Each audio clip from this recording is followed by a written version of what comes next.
مساء الخير عليكم، ازيكم عاملين ايه؟ يا رب تكونوا بخير. النهارده انا جيت المنتزه علشان اشوف اقتلاع الاشجار، وان ما بقاش فيه جناين في المنتزه، والكلام الكتير قوي اللي احنا كلنا سمعناه اكيد على السوشيال ميديا.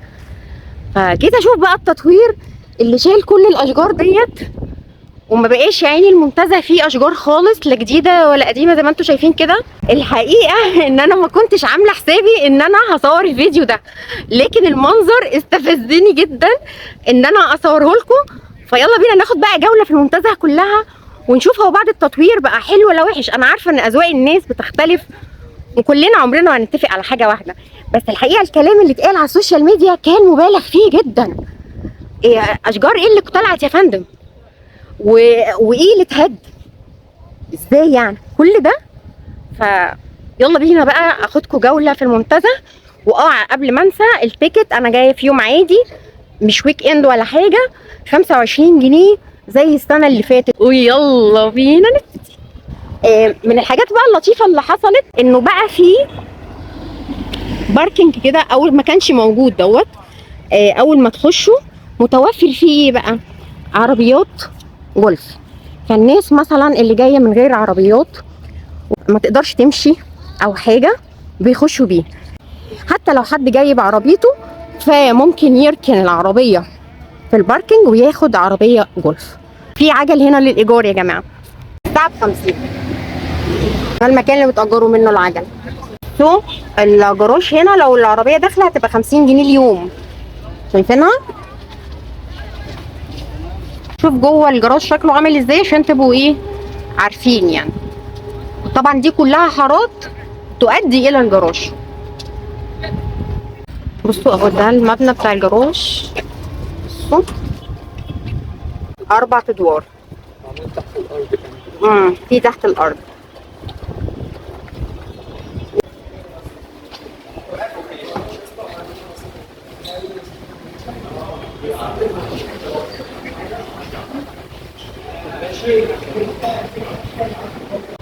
واليوفط بتاعت اصحاب القدرات الخاصه ان المكان مؤهل ليهم، ودي حاجه انا شايفاها اكتر محافظه فيها يوفط وبتراعي ظروف الناس اصحاب القدرات الخاصه الحقيقه اسكندريه. وقبل كده في فيديو سابق قلت لكم ان في شواطئ عامه لاصحاب القدرات الخاصه. ربع ساعه ب100 عموما ما بتفرقش يعني رايح فين. لا يعني لو حد مثلا عايز حته معينه، لو عايز يعني ينزل في حته معينه لا ب 20 جنيه. يعني عشان بس اقول للناس. طيب عربيات الجولف بقى في المنتزه، لو انتوا هتروحوا مثلا عايزين مثلا لغايه الشط، لغايه مثلا جزيره الشاي، لغايه الكوبري، لغايه الحاجات دي 20 جنيه. لو هتاخدوه جوله في المنتزه كله كده بتاع ربع ساعه مثلا هيبقى 100 كده، صح؟ طب ولو اللي هو الكبير لو عيله نفس السعر 160. 160. ولو مشوار مشوار 20 جنيه. 20. ايوه بقى. هي بتختلف بس من الجوله ليه ان انتوا داخلين مشوار جوه. وطبعا زي ما انتوا شايفين كده كميه الاشجار اللي تم اقتلاعها.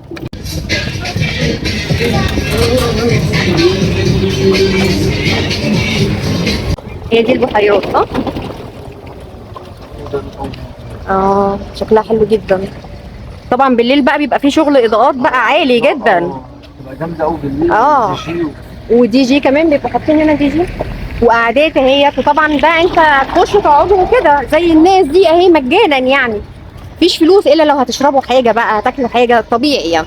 لكن هتخشوا عايزين تقعدوا في الجنينه معاكم حاجتكم.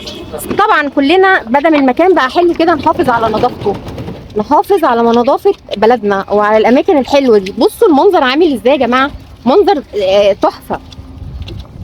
بصوا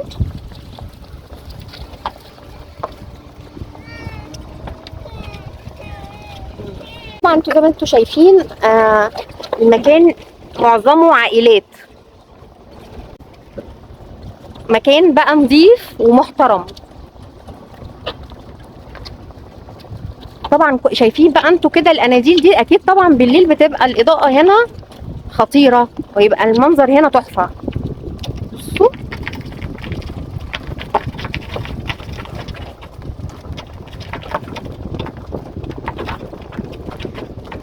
هرجع تاني واقول احنا كل الناس اذواق، عمرنا ما نتفق على حاجه، بس مين يكره ان ده يبقى ده شكل التطوير اللي يحصل لمكان يعني تاريخي زي المنتزه. استنى بقى هنا شويه كده معلش، انا عايزه اقول لكم على حاجه. ده المكان اللي الله يرحمه عبد الحليم حافظ غنى فيه مشيت على الاشواك. كان لو هيتهدم اشجار كانت دي الاولى ان الحته دي اللي تتهدم. بصوا الشجر قديم ازاي، بصوا كميه الشجر هنا دي كام شجره؟ 1000 شجره. بصوا انا هصورها واللي عايز يتاكد يعدها. بصوا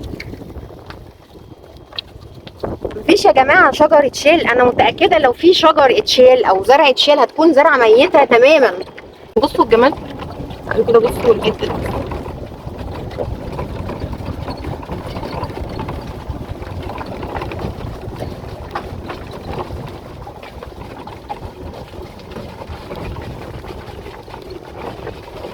معظمنا ده اذا ما كانش كل المصريين تقريبا اكتر مكان بنجيه هو اسكندريه. نروح مطرح ما تروح، هتروح الساحل، هتروح شرم، هتروح، لازم تيجي اسكندريه لازم. وكلنا تقريبا طفولتنا كلها مرتبطه بذكريات اسكندريه. انا شخصيا داخله المنتزه اللي اعرفه، بس على ايه بقى؟ على نظيف، على منظم، على محترم. في الزرع او ما بيعرفش في الزرع من الجذع يعرف الشجر ده بقى الوقت. ده الشاطئ ده ما كانش موجود صح؟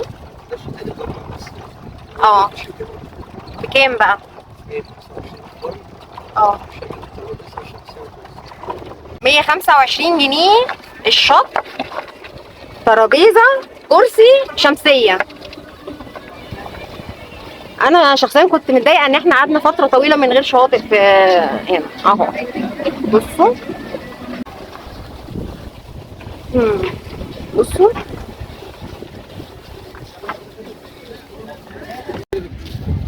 بصوا يا جماعه، هنخش بس نشوف الشط عشان الناس اللي عايزه تيجي وتعرف ان المنتزه بقى فيه شط محترم وسعره حلو جدا. انا بالنسبه لي تيجوا هنا احسن من المعموره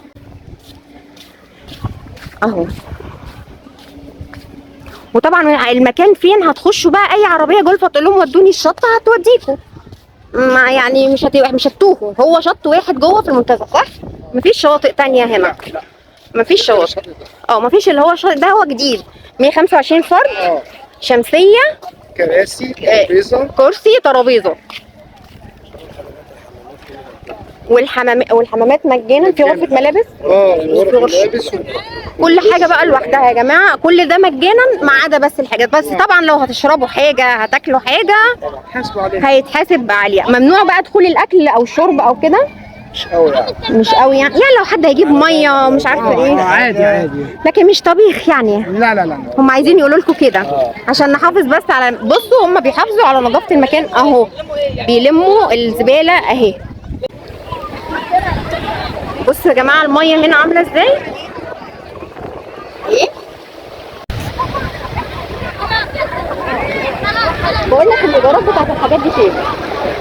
البنانه ما تعرفوش يعني في حاجات كام؟ هو السعر بتاع ربع ساعه بتاع الجيت سكي ب 600. تمام. الفرد بتاع الكوبر البنانا فرد 150. البنانا فرد، هو البنانا معظم الناس نازل. بص هنا وكمان المكان امن يا جماعه للاطفال. اسمك ايه بقى؟ خد يا بابا. على عاشت الاسامي علاء، شكرا. وهي الكباني الجديده بتتأجر كام بقى؟ ما تعرفش؟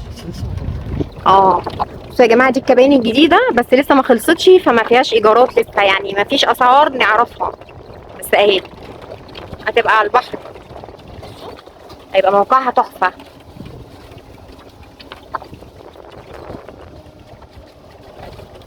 اللي هو السلاملك صح؟ ده السلاملك. السلاملك اهو، السلاملك اهو عشان خايفين.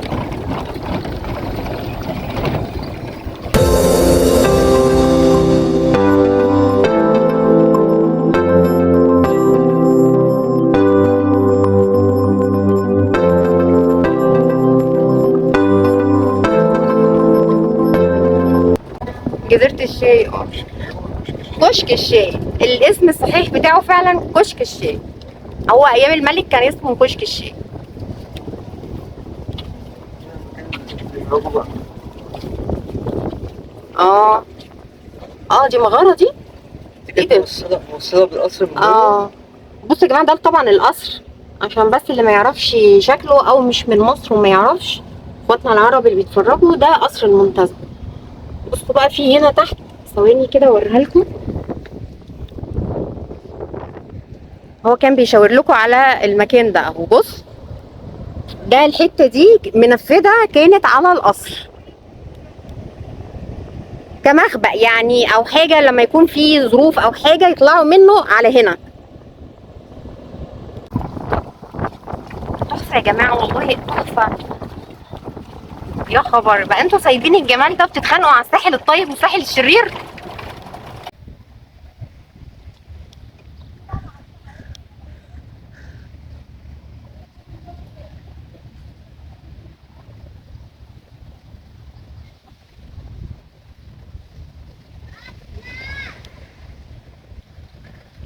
شايفين يا جماعه؟ طبعا ده قصر المنتزه. هو كل اللي اتحصل ان هو اعاد ترميمه بنفس الوانه، بنفس المنظر. تحفه طبعا، تحفه. دي هتبقى للايجار دي برضو؟ لا تحفه. ايه ده؟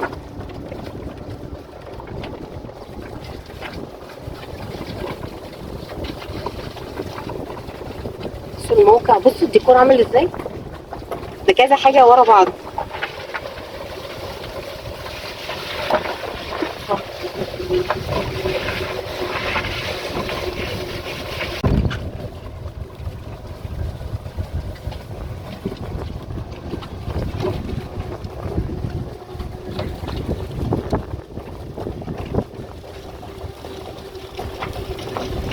اسمها ايه؟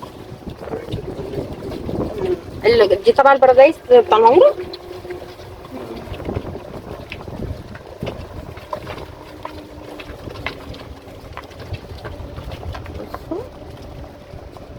دي واقعة على ان هي شغاله. يا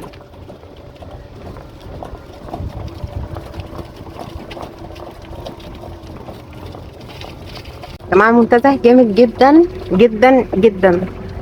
اللي هيجي بغض النظر بقى عن ان هو هيتفسح وهيقضي يوم حلو جدا وجناين وبحر وكل حاجه، يعني ممكن اليوم بقى من اوله لاخره تبقوا هنا، وطبعا في مطاعم وفي كافيتريات وفي كل حاجه، هتتصوروا شويه صور تجنن. اسمك ايه بقى؟ أبانوب. بصوا انا كنت راكبه مع ابانوب، لما تيجوا تلاقوه اركبوا معايا، هاخدكوا جولة تحفة بذمة، يعني هاخدكوا الجولة بتحفة وهيوقفكوا وتشوفوا كل حاجة وتعملوا كل اللي انتوا عايزينه.